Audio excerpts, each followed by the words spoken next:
Yo, what's good, guys? We are back at it again with another MLB The Show video for you guys, and today I'm going to be showing you guys how I pitch, my preferred pitching settings, my philosophy, and maybe we'll even get into like some sequencing and some tunneling, some more advanced stuff.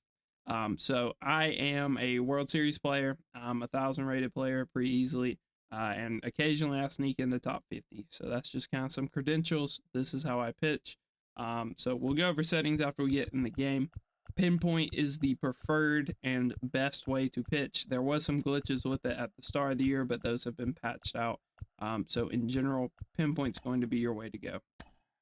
So we're going to use Corbin Burns because I think he's always a good one for people to start learning Pinpoint with, just because he's always out the stretch. So when a pitcher's out of the stretch, that means they are going to have the fastest pinpoint motion that is possible. So if you can get used to the fast one, the slow ones are very easy. So you can see we're doing our pitching practice, and we will go over our settings real quick. So I will do probably Legend just because it has the highest requirements. When you're pitching with Pinpoints, you have to hit certain thresholds on certain pitches, and that depends on how hard the pitch is to throw and what difficulty you are on. So Legend has the highest. Other than that, again, turn your auto shift off. You probably want to be on drifting ball, but I assume most people already knew that. Your pitching views, interesting. I always say go strike zone because that gives you the best idea of what the hitter is seeing. Yeah, it's fun to pitch like you're the actual pitcher and you want to use pitcher offset broadcast or whatever. But this is the most competitive way you can pitch. When you see some high-end guys at the top where they pitch from the pitcher's POV, it's because they know what the ball looks like coming in, and so they're able to do it, but it's not necessarily better. MV play defense, I like dynamic, doesn't really matter, and then I think that is basically it. So I should mention really quick, right? If you don't want to learn Pinpoint, if Pinpoint is impossible for you, if you just physically can't do it, either because of some physical restrictions to you or you think it's too difficult, pure analog is a good alternative to Pinpoint. It's not as good, but you can be a very high-end player with pure analog. You saw when Pinpoint was bugged, a lot of top 50 guys were using pure analog, so they didn't have to deal with the nonsense that Pinpoint was presenting at the time, so they could pitch with guys like John Donaldson and stuff. So that is a good alternative, but now since Pinpoint is fixed, I don't think there's any debate as to what the best way to pitch is. So, real quick, we will hop in and I will give you a default walkthrough of how Pinpoint is. One thing to mention is you are going to be hampered on your Pinpoint a lot if you're on an original Xbox controller. I think, well, original Xbox. Not aftermarket, basically, is what I'm saying. You have to either be on an old Xbox One controller or you gotta be on like an aftermarket controller. Otherwise, your Pinpoint will probably be scriggly, scraggly. It'll skip a lot. You'll see little yellow chunks in it where it skips. You won't be able to draw a smooth circle. If that describes you, if that describes your Pinpoint, you can plug in a headset directly into the controller's audio jack, and that'll help you a little bit, but it's not going to completely resolve your issue. You'll have to get a third-party controller. I've been using one of the more expensive PowerA controllers, and I enjoy that. So I will give you a basic walkthrough of Pinpoint. So you can see when you pick your pitch, it draws out the motion for you, and it will do this an infinite number of times until you decide to pitch it. But no online, you only get a couple times before the game auto pitches and throws it right down the middle, and it's probably going to get hammered. So online, you probably don't want to watch it more than like 2 times. And your opponent will probably hate you if you do watch it more than 2 times. So I would learn it offline. I would learn it against CPU. So there's 3 main parts of Pinpoint. It is the motion, which involves how accurate you are with your drawing, both, what it actually looks like, and the speed, your cadence at which you goes at, does matter.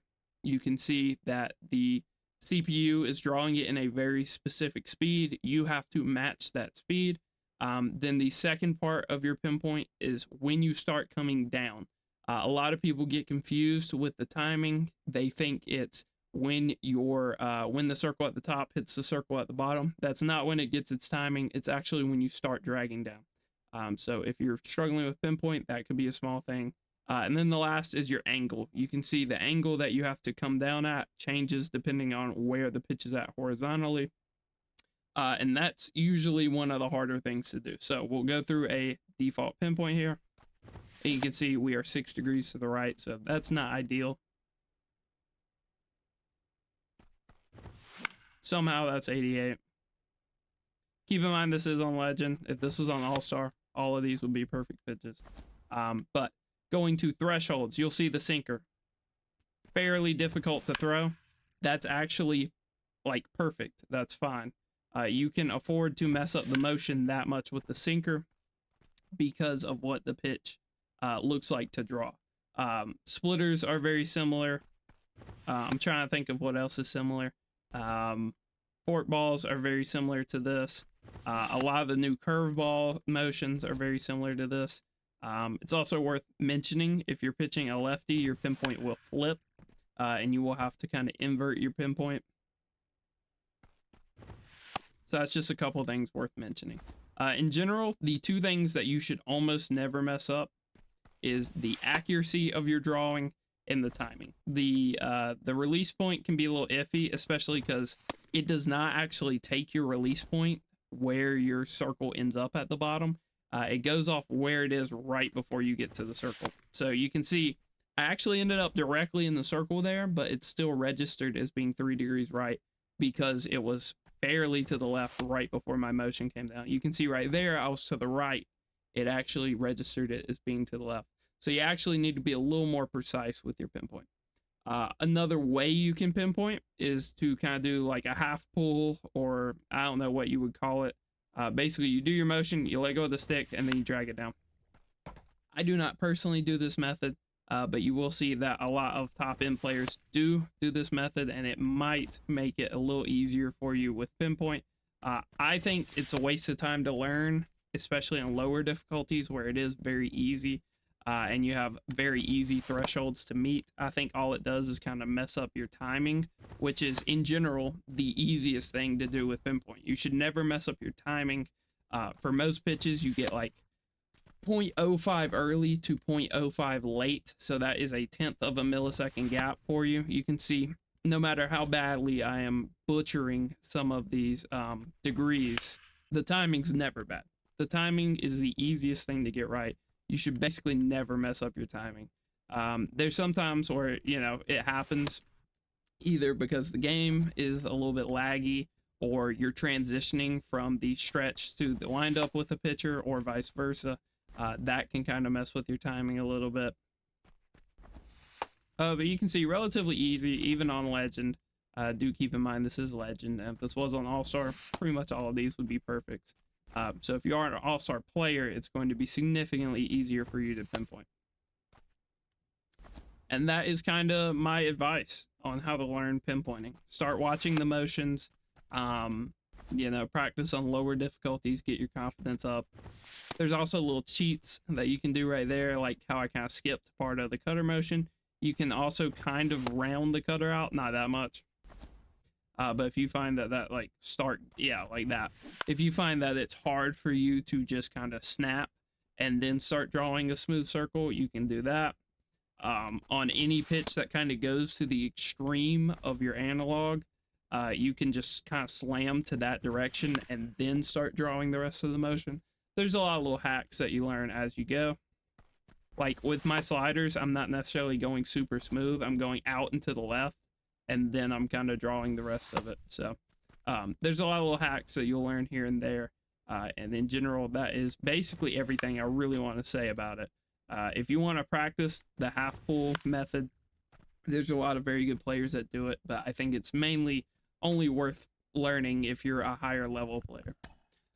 So other than that, I guess we get into philosophy here. And so a lot of this has to do with who you're playing. If I am playing somebody and I'm assuming they are worse than me, which is, let's be real, almost everybody I play, you know, there's the occasional exception. But if I think you're worse than me, I'm throwing you strikes and you're going to have to hit the balls I'm throwing you. I'm not going to walk you. Walks are like the worst thing you can possibly do in this game. There are very, very select situations where walking somebody is okay. But in general, it's like the worst thing you can do because almost every run in MLB The Show, I guess there's a lot of flukes this year, but almost every runner crosses the plate off of a home run in this game. It's the way it plays. It's definitely the way it plays at a very high level. They're crossing the plate on extra base hits. You know, you don't have to say home runs. Most of the time it is home runs, but extra base hits usually is how runners cross the plate in the show. So if you're putting extra runners on the base pass by walking them, you're only hurting yourself. You're letting up more runs. In general, you don't want to be walking people a lot. And if you learn how to pinpoint, you shouldn't walk people a lot. If you do have trouble with walking people a ton online, it's probably because a lot of your pitches look like this. Like you're thinking that you are going to throw the pitch right where you see it. You're not. You're going to throw it anywhere in that black area. So if I throw this pitch, there's a higher chance than not it's going to be a ball. If you're trying to put all your sinkers directly in the corner, there is like a 60% chance this is going to be a ball. So keep that in mind. Keep your par sizes in mind. Sometimes you got to aim small. You know, you got to aim like right here where there's like a 20% chance that it's a ball. And then bang, you miss on the outer part, and that's an even better pitch than you probably could have came up with. Also, pitch locations. I will have down below a very rough pitch chart that I made years ago to help a couple of my friends who were trying to get better at the game. It can help you. It's not the end all be all. It should probably be updated because you can't really throw hooks anymore. So that part should probably be updated. If you don't see a pitch type on there, it's either because they used to suck or because it's a variant of a different pitch type, and you just kind of have to know those variants. You have to know that cutters are pretty distinct from other fastballs, but sinkers and four seams are very similar. You got to know that a circle change is basically a changeup. There's just a very slight difference in how it looks to the hitter, and at a high level, that matters. If you're an all-star, it doesn't matter. They're going to swing at it, whether it's a circle change or a regular changeup. And it doesn't really matter. So my philosophy is be aggressive, throw a lot of strikes. You need to be getting ahead in the count. It's just like real life. Most of the time in real life, pitchers are throwing 60, 70, 80% first pitch strikes because if you can command the count, you can make the hitter react to you, and that's what you want as a pitcher. The second thing I'll mention is you need to always be looking in the bottom left. Against the CPU, doesn't really matter. They just kind of swing sporadically. But let's pretend this is a player. You'll see that he's early on the timing, which a player's not going to be, just because Corbin doesn't have like an outlier sinker or a regular four seam that he's running at 100 miles an hour. So a regular player is probably not going to be early on that up and away cutter. It doesn't make any sense. So I don't even know how you would read that online. I would probably read it as this guy's terrible because there's no reason to be very early there. So let's see if we can get a different one. Basically, what I'm saying is you need to be looking at the hitter's feedback.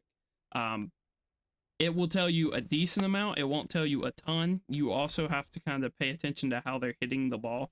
Like if somebody is under and to the left of the ball and late, that's when you're going to start seeing a lot of pop-ups to like right field and stuff. And you have to kind of be able to interpret that. At a higher level, it's a lot easier, right? So right there, it looked like he was late. Very late on one down the middle. You can see it got like fouled up back and to the right. Means he's under it and to the left a little bit. So that means his PTI is sitting like right here, basically. And he got lucky to foul that. And these are just the little things you have to pick up online. But in general, you need to be throwing a lot of strikes. You don't want to be walking batters. You don't want to be too predictable. You don't always want to throw a first pitch strike. Like you can throw a first pitch strike that is not a strike. If you've been throwing first pitch strikes to somebody and they're just kind of swinging now, because a lot of people in the online modes, they get in that mode where they start getting a couple hits and they start kind of just letting it fly, you know, probably not a first pitch curveball. In general, curveballs are terrible, but you can always just throw an out and away slider and he flails at it and you're up 1-0 in the count. Before you even had to throw a strike. So if you can command the count early, if you can get the hitter on the back foot, you're going to be able to control them. And that is valuable as a pitcher. So real quick, I'll kind of go over some pitch locations. In general, you want fastballs inside. You can throw them up, you can throw them down. I think the low and inside fastball is very underrated. Not too many people throw it. A lot of people are just obsessed with high and in, which doesn't even really do that much for your timing windows necessarily. It doesn't change them that much. So a fastball low and in can be just as effective. Breaking balls, there's so many places to go. But my word to the wise, if you're on a lower difficulty, is this is a horrendous pitch to throw. You do not want to be throwing this on low difficulties. You might watch Ochev throw them, and you might see a lot of top 50 players throw them.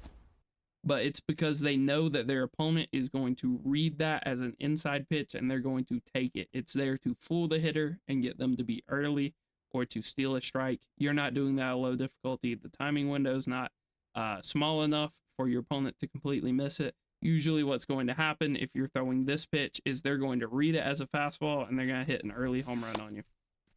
It's not a good idea. Not a good idea. On lower ranks, most of the time you just want your breaking balls to be away. If you want to front door it every once in a while, just kind of keep them honest, show them something different. It's an option, but I would definitely try to stay away from it. Circle changes. God, there's almost not a bad place to throw a circle change. You can kind of tunnel it up and in if you've been spamming a lot of up and in sinkers, but it's very iffy because if you mess this up at all, it's going to go right down the middle more times than not. In general, with circle changes, inside on that's a sinker, which we'll get into tunneling. You can see how similar those look. In general, low and inside's great because a lot of times they just read sinker and they swing out of their shoes early. Slightly below the zone's good. You know, to either side, usually it looks more tempting if you leave it down the middle and low. But low and outside is very good. If you're throwing it for a strike, I would say either out here or in here is probably where you want to live with that pitch. Because usually if you can throw it on that backdoor side, they're going to be early and they're going to pull it. And sometimes they will pull them for home runs, I'll be honest. It just kind of happens. It's the way the game plays. But most of the time they're going to be hitting pop-ups on those. So you want to be throwing those a lot. And then I think that's enough. The pitch chart is there. If you're really that lost, if you don't know where every pitch goes, that can guide you for a good amount, at least until you learn. It's a good set of training wheels if you just have no idea what's happening. And now I think we get to our most kind of complicated thing, which is tunneling and sequencing. So if you don't know what sequencing is a great way to start because sequencing can be influenced by tunneling, but it doesn't have to be. You can do like basic sequences. It's not, you don't have to know how to tunnel. You don't need to tunnel because honestly, tunneling is something that mainly only works on higher level players that have seen those pitches before. They know what they're looking for. They know where you want to throw certain pitches. And it's on higher difficulty, so they have less time to react. On lower difficulties, usually tunneling is either not going to work because your opponent has no idea what they're swinging at, or it's on such a low difficulty that they have plenty of time to identify it as the other pitch. So we'll get into tunneling, but I'm going to save it for like the very last thing. The first thing is sequencing. Sequencing is the act of throwing different pitches in different orders. So like, let's pretend I'm opening up the at-bat here, right? We'll hop in a team practice. And so I'll actually have a count and stuff. So depends on how I want to attack this hitter. There's two pitches that instantly pop in my mind. It's the out and away cutter. You can see he's early on that. So sequence over. We kind of got him, right? He was early on that. It's not bad. In general, lefties, I'm going to try to work this away cutter, steal a strike early in the count. We miss. So now you're kind of stuck for what to do. Like I said, you want to be aggressive. You don't want to fall behind too far. So we're kind of going to hedge our bets here and hope we can throw a strike. If we don't, the CP is just teeing off. It's ridiculous. A lot of it has to do with it being on legend difficulty. So we've shown nothing but fastballs so far. So I'm going to try to get a breaking ball away, steal a strike there. Whether he swings or not, it's still a strike. And then you can see he's late. So since he's late, Y speed is bad up. We're actually going to slow it down. And you can see we got a very good result right there, right? He was late on it. He missed it. The chroma key's kind of messing me up right now. But that's a good result. That's what you want to happen. You just wish the game didn't suck and you wish that was a pop-up instead of what it was. So right here, right, this guy's kind of hitting the ball good. He seems like a high level player. Maybe I'll backdoor the slider, still a strike. We hung it. He slammed to it. Easy out. And then we'll just kind of restart. Hopefully we can get some actual sequences going here. There we go. We stole a strike there. He read it as like an inside fastball. He took it. Bang. We're up 1-0. Assume that he will not let you throw that pitch again. In general, doubling up can be a good method in online play. Just because there's a lot of people that you will play where if they're pitching to you, they never think of throwing the same pitch in a row. It just doesn't really cross their mind. In those situations, doubling up is good. I double up a lot because I'm cocky and I want to throw a lot of strikes. And if I feel like you just kind of spit on a pitch and took it because you had the controller in your lap and not because you actually have a good eye, I'll probably double up and throw the same one more times than not. But so we started fast and inside. Now we're going to go low and outside and slow. Stole another strike. You know, you can take that as it froze him or it just wasn't the pitch he's looking for. And now we're in an 0-2 count. So we have a couple great options. If you want to be aggressive, you can go back inside with that sinker again. Hope that he's not on it. Maybe you jam him. Probably don't get him looking at 0-2 count. But you will play people online that just get in 0-2 counts and they put the controller down because they assume that everybody's just going to throw him a chase pitch. Because a lot of people get like that. They pitch up in the count early. They get the batter 0-2 and then like their go-to pitch is this. Nobody's swinging at that. That is a horrendous pitch to throw. You're just going to let the hitter back in the count. You want to stay competitive. Like if I'm throwing the slider for a ball, I want to put it here. I don't want to be throwing it for a strike because then what if I mess up my pinpoint and it goes right down the middle and you just gave him an 0-2 middle slider. But just little things to think about. Like maybe if I want to be aggressive but I don't want to throw a strike, maybe I do this. You can see, got him to roll over. That's the perfect scenario on it. He's kind of horned up for a fastball. He's looking for the fastball. He's ready for the fastball. But you put it outside, so he's going to have to sit back longer, and now he's early, and he rolls over on it. So, another example of how to sequence, how to pitch online. If I feel like this guy's swing happy, maybe I start him with a ball down low. Like I said, I like to double up. That one got away from me a little bit. I'm going to hope that maybe he doesn't see this one as well, and we can actually throw it where we want. And you can see, got him looking. I feel like online, if that was an actual player I was playing that wasn't very good, he probably swings right there. So you can see we are in a 1-1 count. He's taken both circle changes. What does that tell us? Probably tells us he wants a fastball. So I probably don't want to throw the fastball here. The curveball's a horrendous pitch unless you have a very specific plan for it or if you're playing somebody pretty bad. So in general, I think there's one pitch to throw right here. I think it's an inside slider and hope you can get him swinging at it. CPU takes because that's what CPU does. But I think that was a fake take. I don't think that was a real take. So I'll get a little more aggressive with it. And we got him. He definitely swung there. They're going to check down and say he didn't. But if that was a player, he probably doesn't get the check. And now he's earned it, right? This is why you don't fall behind hitters. Because now he knows a fastball is coming. He knows I need to throw a strike. So if I was online and I was positive this guy was just sitting fastball, I'd probably throw that low and in circle change I mentioned. And he would probably be early and he'd probably roll over on it. There's a chance he hits a home run, depending on the difficulty. You can see the CPU is actually early. So this is a great exercise. You're seeing kind of inside the mind how I'm thinking through these at-bats. So right here, I want to steal a strike away. I do not want him to swing at this. He didn't swing. So that's great. I could try to steal another strike. I feel like he's swinging no matter what, but we'll try to steal a strike here. And we probably should have. Again, you know, great result. That's what you want. You want people to be getting jammed, hitting pop-ups. It's just unfortunate that these are actually falling for hits. So we have 2 runners on. We kind of need a double play. A lot of times online, people get way too horned up for the double play. It's all that's on their mind. So in general, my advice would be throw sneaky double play balls. Everybody, when they want a double play, like this is the first thing that pops into their head is, okay, I need to spike like a sinker or something. There's other ways to get double plays. You can throw this up and away sinker, but not at the very top. And a lot of times kids will just slam to it and they'll top it anyway. And you'll still get your double play, even on the ball elevated. I mean, you can't draw it up better. Yeah, put me in, coach. You can't. Like, it's the CPU is doing a great job. They're a great wingman for me right now. So I'm going to kind of speed through this at bat. It's another thing when you're pitching, you can work with your pace of play, right? As a pitcher, for the most part, you control the pace of the game. Dude, this chroma key's killing me. I gotta get the green screen back up. But yeah, so you know, play with your tempo. Sometimes hold the ball. In general, I pitch as fast as I can. I kind of know what pitch I want to throw you as soon as I threw you the last one, so I'm just gonna blitz you. I already know what pitches I want to throw, what sequence I want to throw. I know what pitches complement what. So I will just kind of blitz through the at bat. I already know what I want to throw you. You're either gonna swing or you're not, and that's what it's going to be. But like right here with a runner on, right?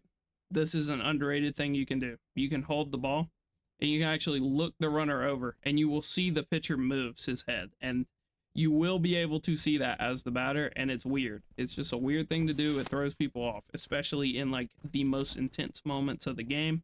Sometimes hold the ball, you know, even if I know instantly what pitch I want to throw you. I might just sit here, let the suspense build, let you get in your own head, and then I'm throwing the pitch. And then bang. So he's still caught up on that last horrendous swing he made. So we blitz him and we throw one really quick. So bang, chase, double play. Like, this is working very well.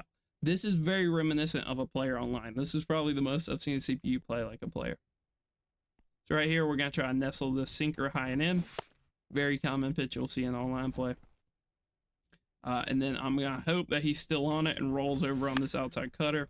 But he went and chased one, and it's easy enough out. And that is basically it. So now what I want to do is probably get into tunneling, which is the most advanced thing you can possibly do.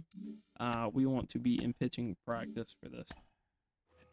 So tunneling is the art of making one pitch look like another. Shout out to Pitching Ninja. If you don't follow Pitching Ninja on Twitter, X, whatever you want to call it, he posts a lot of tunnels. Yeah, that's real life baseball, and this is a video game, so there's not a ton of parallels, but there are some, and you can make it look very similar in this game.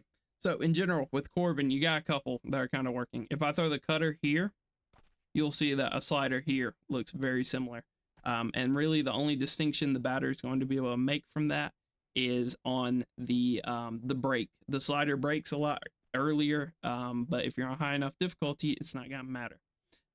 Another tunnel that he has that's pretty interesting is sinker and circle change. You can see how similar they look out of the hand. The circle change is a little more elevated, but if you kind of mask that by throwing them low in the zone, you can see what the sinker looks like right there, and you can see what the circle change looks like right there. They look basically identical, and you can just work one off of the other. And they'll never really know what you're throwing. Like, if I've been throwing this up and in, I can very easily shift. You know, maybe I've been spamming that sinker, and maybe I know that it's somebody who struggles to hit speed. I can easily make him read that pitch by throwing like this, and he'll just swing right over it. He'll read sinker. He'll swing out of his shoes. Worst case, you're probably getting a foul ball. And that's just kind of a couple of the tunnels. There's so many pitches you can tunnel. I would have to back out and change pitchers. But like Randy Johnson, right? The most underrated pitch in the world with Randy Johnson is a low fastball with him, because it pairs so well with a low splitter. And I see nobody throw that. Nobody ever throws that pitch with Randy. Such an underrated one. John Donaldson, right? The forkball looks a lot like a fastball, except it's not. So you would just kind of, you know, it's not something you want to be spamming, but, you know, you want to show it to them. You want to show them that low in the zone fastball. Keep them honest, make them want to swing at it, and then you snap off the forkball. John's probably the best tunnel pitcher in the game, because I can sit here and spam you up and then fastballs with them and make you swing out of your shoes, and then I can snap off a 95-mile-an-hour super inside slider, and you'll swing out of your shoes and never touch it. John's nasty. I think he has a sinker, so his sinker doesn't tunnel too great with anything. Mainly the thing with John's sinker is that it's slower than the fastball and it drops a little bit. So you're mainly working that off the fastball, not as much the other pitches. What else does he have? He has the slurve. Slurve and slider is the most overrated combo in the game. It is so trash. I instantly hate every pitcher that has it. I'm very happy that Skeens does not have it this year. They're very redundant, especially when their speeds are close. They suck because you get a lot of foul balls. Like you fool the hitter and then you get rewarded by him fouling the ball off, which is not much of a reward this year. And then if their speeds are super far apart, like with John, right? The slurve's like 80, 82. The slider's like 96 to 94. Those don't even look the same at that point. The slider's so flat and the slurve is so loopy that it doesn't really complement well. So those are some pitches that I probably wouldn't tunnel. Some other guys that maybe you guys are using online that have good enough tunnels. DeGrom. DeGrom is a one-trick pony. He doesn't even have outlier anymore. But if you can work the four-seam fastball well enough with that super hard slider, one of the only pitchers in the game that's throwing like a 92-mile-an-hour slider, you can jam a lot of hitters. You can get them second-guessing. So DeGrom's a little underrated right now, especially for how cheap he is. Mizorowski, I don't think he has a sinker. He might have a sinker. We'll go check, actually, because I think we're done. I think most of you get kind of tunneling. I can't give you every tunnel in the game. There's too many. You can tunnel curveballs with fastballs if you're doing it right. In general, I'd stay away from curveballs, but you could do it. Just going through my guys, right, in my rotation. Pedro, you're working that cutter with that four seam. You're working that cutter with that slider. You're working that curveball with probably the four seam, more or less. Probably the four seam, probably the circle change. And then that's about it with Dro, honestly. That's why Dro sucks. He's just super readable at high rank. Yeah, he's throwing 103 every four seam, but other than that, he sucks. He's not very good. So that's kind of why he struggles. Shohei's got some good ones. The slurve can tunnel with almost all of his pitches other than probably the splitter. His four seam can be tunneled easily with his cutter. That's what makes Shohei so good, is a lot of people just read the four seam. And they will roll over on the cutter, and you're going to get a lot of ground outs, a lot of weak hits to the outfield off the cutter. The splitter works immaculately with the four seam, and the sinker works well with the slurve, actually, believe it or not. And it also works well off the four seam and off the cutter, because he has a pitch that if you're throwing it inside to like a lefty, the sinker can stay in the strike zone, the four seam can barely miss the strike zone, and then the cutter can miss the strike zone by a mile and make them be early. So you can just work those three pitches in, like strike, barely not strike, super not a strike, great chase pitch, and then bang, right? Like you've tunneled three pitches together in a three-pitch sequence that could easily get you an out. Shohei's a dog. He's very good. His release is kind of janky. They kind of updated it and made it weird to where he really like snaps over for some reason now. I don't know what that is. John, I already kind of went over his pitches and how you can tunnel him effectively. Randy kind of went over a lot of his. Obviously the splitter goes well with the four seam. The two seam's kind of an L on Randy, honestly. It works at a very high level to change speeds and get people kind of off balance. But when you get to a low level with it, it's usually a bad pitch, because usually what's going to happen when you throw the two seam with Randy is somebody is going to read it as the four seam, and they're probably bad at the game, so they're probably going to be late on the four seam, and that timing window is going to line up perfectly with the two seam that is thrown slower. So you're just going to give up home runs on lower levels with it. You usually want to stay away from it. Sometimes you can throw it just because it looks a little bit different and it can throw people off. But in general, that's more of like a high level pitch to throw with him. And then Skeens, who I also kind of touched on. So Skeens does have a sinker, which you can work with the circle change. You can work it with the cutter. You can work it with the four seam. So he has that kind of dynamic duo of three different pitches that can find three very specific parts of the zone to get three very different results. So that's super nice. And then he also has the slider, which you can work with the cutter and work with the fastball. And then he's got the circle change, which you can work with the sinker. So he's very good for tunneling. Cole's very underrated for tunneling. You can see his hits are pretty good. His control's pretty good.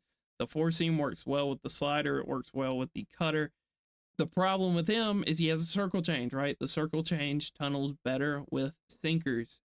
So if he had a normal changeup, we might be looking at a different card. It would be very Bob Gibson-esque. If you liked Bob Gibson, it's probably because you got people swing out their shoes on the changeup because the changeup looked like the fastball.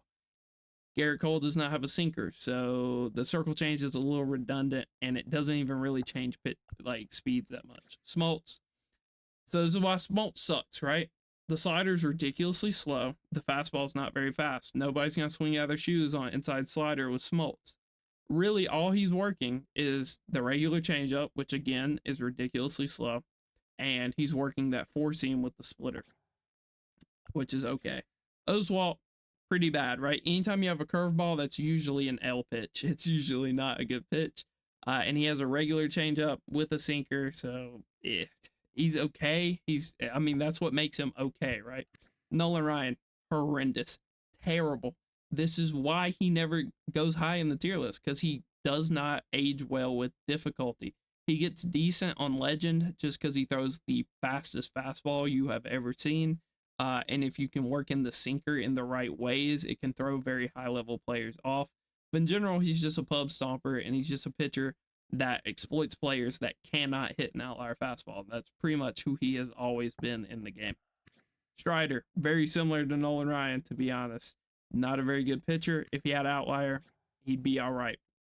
Fergie, I love Fergie Jenkins because he has a ridiculous speed differential. He can run the fastball up to 96 miles an hour and then snap off a forkball that's like 77. That's gross. You can kind of tunnel those together. He's like John Donaldson light. But other than that, you can see not a lot of great tunnel potential with him. Greinke. So this is where Greinke and Webb are pretty decent. So you can see Greinke, you can work the slider with the four seam, you can work the sinker with the circle change, and then you have that kind of eephus curveball in your back pocket. Not a bad pitcher. Palmer, honestly, doesn't look too bad. The sinker's kind of redundant, but it's still an okay pitch because sinkers have weird timing windows. Other than that, you're working the four seam with the slider and the changeup. I imagine you're kind of getting the theme here. Webb, very, very similar to Greinke. Don't need to go over him. Flaherty, very similar to the other two. Like all of those Team Affinity pitchers are very similar, other than Flaherty just throws harder than the rest of them. Wheeler has a sneaky fast sinker, has a cutter. The L part on him is he has two curveballs. This is basically a 3-pitch pitcher. So that really sucks because you really don't want to be spamming that curveball. You can get away with it every once in a while, but if you're just spamming it, not going to be fun time. DeGrom here. Like I said, underrated. Does not have outlier. Still throws really hard. You can work the slider with him. The circle change is a little redundant. Maybe you can get real freaky and tunnel it with the two seam. But overall, kind of just a waste pitch. Nestor, mid, very mid. What's saving him is the high through nines. And then the guy who I wanted to talk about here, Mizorowski. So no sinker, which is what I thought. So his circle change is very redundant. With him, you're mainly working that four seam, slider, and cutter together. And then the circle change is there to change speeds. And if you really fool somebody, you'll probably get them on them. But in general, it's a bad pitch. Sandy. Sandy is honestly kind of underrated. I just struggled against him in ranked. Has the sinker, has the circle change, has the slider, throws really hard. The only thing is his through nines kind of suck. And honestly, his control's not as bad as I thought. And then I will go over Roy real quick. This card stinks. Do not use this card. But later in the year, there's a reason Roy Halladay is every top 50 player's go-to. It's because you can tunnel all of his pitches and he can put them exactly where he wants. The curveball, a little bit of a waste, but it's there. It's something different you can throw out every once in a while. Sinker, you can work it with the cutter. You can work it with the four seam. You can work the four seam and the cutter kind of with the splitter, and you're on Legend, and you can put the ball anywhere you want. That's what makes Roy like one of the best Legend pitchers every single year. And then Grayson, I think it's worth going over this guy, just because this archetype of pitcher is in the game a decent amount. We saw it last year with him, Verlander, and Pedro all in the first season. Circle change, cutter, four seam, outlier type guys. They come in bunches, and there's kind of a cap on how good you can be with them. But if you can master that pitch mix, it can take you a long ways. Probably not to the very top, but it can take you a long ways. And then Corbin Burns. If you don't have this card, I don't know what you're doing. Because he's nasty, honestly. Like, all you got to do is work those tunnels together. You will play some very good players that probably light him up just because they've seen him a lot, but he's still tough. I promise you, he's still tough. He's not even supercharged right now. He just has an insane inside edge. This card's really ridiculous, and you're not going to get a much better pitcher for 2,000 stuff. But yeah, guys, that is it. That is the pitching tutorial. I told you it was going to get in depth. I was going to get in my bag, and I was going to kind of do a show all tell all with the pitching. If this makes you a better player, which it will, I highly doubt there is anybody that will watch this entire video and not learn something. Feel free to hit the like, hit the subscribe button. We are keeping the tips rolling all year. We're going to be here all year. Yeah, until next time, guys, peace.